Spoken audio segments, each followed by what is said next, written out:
कृष्ण कहते हैं, जिस इंसान की सोच और नीयत अच्छी होती है, भगवान उसकी मदद करने किसी न किसी रूप में जरूर आते हैं। उस प्रेम पर विश्वास मत करो जिसमें भगवान कृष्ण भी हार गए।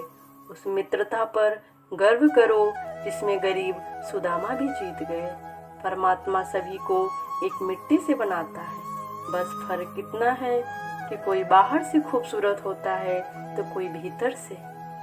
पूरी दुनिया की सबसे खूबसूरत चीज जिसे देखा नहीं जा सकता, छुआ नहीं जा सकता, इसे केवल दिल में महसूस किया जा सकता है।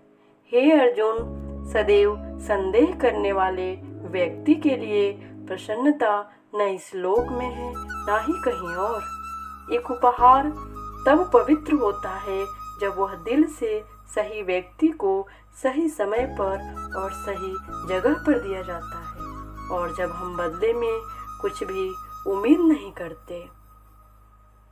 काम, क्रोध और लोभ, ये तीनों आत्मनाशक नरक के द्वार हैं। हे देव, इन तीनों को त्याग करना चाहिए। श्री कृष्ण कहते हैं, क्रोध करना बुरी बात है। जहाँ जरूरत हो वहाँ दिखाना चाहिए, नहीं तो गलत करने वाले को पता ही नहीं चलेगा कि वह गलत कर रहा है, और वह हमेशा आपके साथ वैसा ही व्यवहार करेगा। जो मनुष्य मुझे जिस प्रकार भजता है, यानी जिस रूप से मेरा स्मरण करता है, उसी के अनुरूप मैं उसे फल प्रदान करता हूँ। सभी लोग सब प्रकार से मेरे ही मार्ग का अनुसरण करते हैं। छोटी सी अंगुली से पूरा गोवर्धन पर्वत उठाने वाले श्री कृष्ण वो बांसुरी को दोनों हाथों से पकड़ते हैं। बस दोनों में इतना ही अंतर है, पराक्रम और प्रेम का।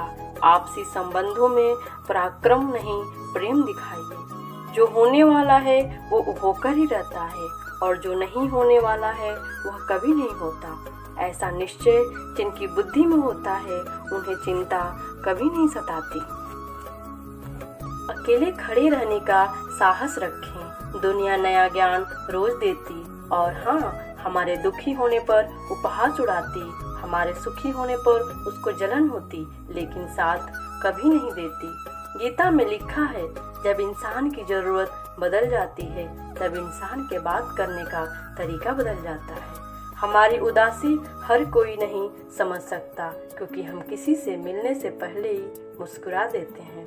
ना तो इतने कड़वे बनो कि कोई थूके, और ना ही इतने मीठे बनो कि कोई तुम्हें निगल जाए। कोई फर्क नहीं पड़ता कि लोग हमारे बारे में क्या सोचते हैं, फर्क तो इससे पड़ता है कि आप अपने बारे में क्या सोचते हैं। दो तरह के लोग होते हैं इस दुनिया में, पहले जो छोटी सी मुसीबत आने के बाद डर जाते हैं, और दूसरे वे लोग जो चाहे उनके जिंदगी में कितनी भी बड़ी मुश्किल आ जाए लेकिन हमेशा खुश रहते हैं और मुसीबत में खुद को संभाल लेते हैं। कृष्ण कहते हैं, चाहे कितनी विकट परिस्थिति आ जाए, आप उन परिस्थितियों से लड़ते हुए हमेशा समभाव में जीना सीखिए। क्यों कहते हैं कि जीवन में दुखों का कोई निदान नहीं है। गीता पढ़ो तो फिर देखना कौन से कर्म का निदान नहीं है। कर्म भूमि की दुनिया में श्रम सभी को करना है, भगवान सिर्फ लकीरें देता, रंग हमें ही भरना है। अगर आपको यह गीता उपदेश अच्छी लगे तो वीडियो को अवश्य सब्सक्राइब कर लीजिए।